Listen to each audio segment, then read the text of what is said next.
So I think that mini-grids would not be the panacea to all of South Africa's power problems, but they're certainly a very useful tool. I've spent close to a decade building mini-grids, which are essentially small, isolated generation sources in some of the poorest, remotest parts of Africa. And so the technology is there. There are lots of precedents around the world, and essentially it allows private companies to produce power and sell it directly to consumers. Now, that's not actually currently possible in South Africa, and because of that, South Africa has largely a medieval system, and I believe it needs to get with the program, follow some of the precedents, look at some of the evidence, and rethink some of its energy policy.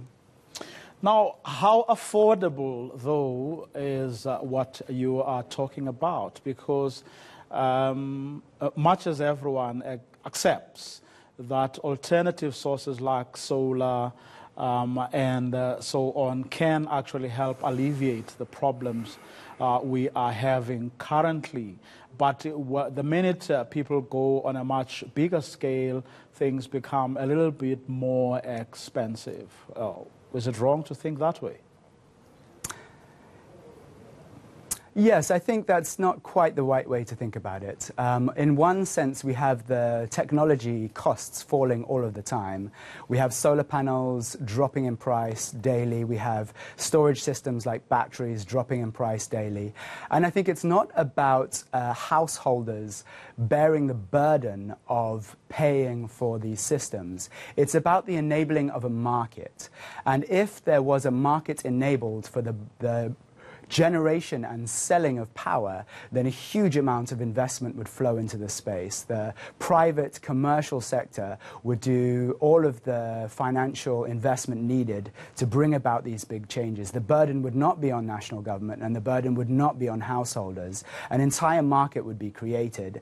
And as I say, this is not a new idea. This has been demonstrated very successfully in all sorts of markets around the world. So this is not a revolutionary plan.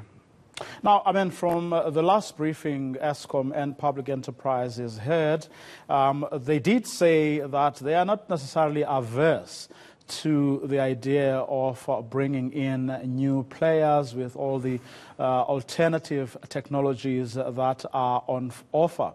But among the problems they cited was connecting all these players to the grid, which they said was a bit problematic. And with regard to solar, for example, that it is not available during all the times that it is needed. Yes, those are very much red herrings, and they're often excuses that are leveled at these relatively progressive ideas. And actually, they're not really based in much evidence. Yes, solar is an intermittent source, but that's all the more reason for having widespread solar in lots of different places where the sun is shining. It's also an important reason why it's important to back it up with other sources, such as wind power, stored hydro energy. It has to be part of a diversified mix, and that diversification is key. And what I'm talking about is diversifying the generation base of South Africa. Rather than having few ailing generation sources, you're talking about a multiplicity of much smaller generation sources, which necessarily would bring increased resilience to the system and less demands on the infrastructure, because you're producing and consuming power much more locally. So I have heard all of these stories and all of these arguments before, but I don't think they carry much water. Now, from what one of the players told us not too long ago here on the program, part of the problem was what she said was an over-regulated environment. Do you agree that currently there is a lot of over-regulation, perhaps, which makes it difficult, especially for the smaller players, to actually, do what they are, in fact, capable of doing, given the available technologies that you two have just alluded to? Yes, I believe that's very much correct.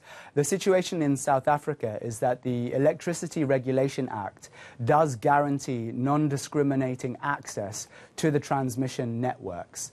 However, the reality is that only one organization has ever been granted a license in order to do this, and that was many years ago, and they are only allowed to buy and sell a specific amount of energy. So the foundation is there, but it needs to be worked on, and it needs to actually be used. Once again, South Africa is poised to be quite progressive with this, but something is holding it back.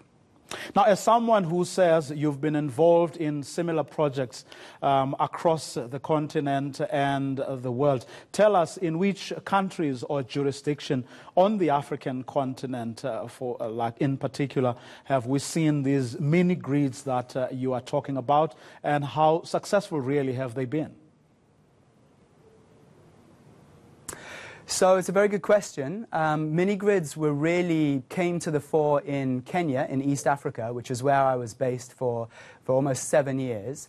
But we've seen other countries come into prominence more recently, notably Nigeria, where we do a lot of work at the moment. There's been a lot of very progressive regulation and policy shift in Nigeria, which means that private players can enter the energy market and produce and sell power locally to consumers. They do need to be licensed, and there is quite a strong regulatory framework around it, but it's very supportive of the nascent industry, and actually it is seeing a huge amount of investment flow into the country as a result.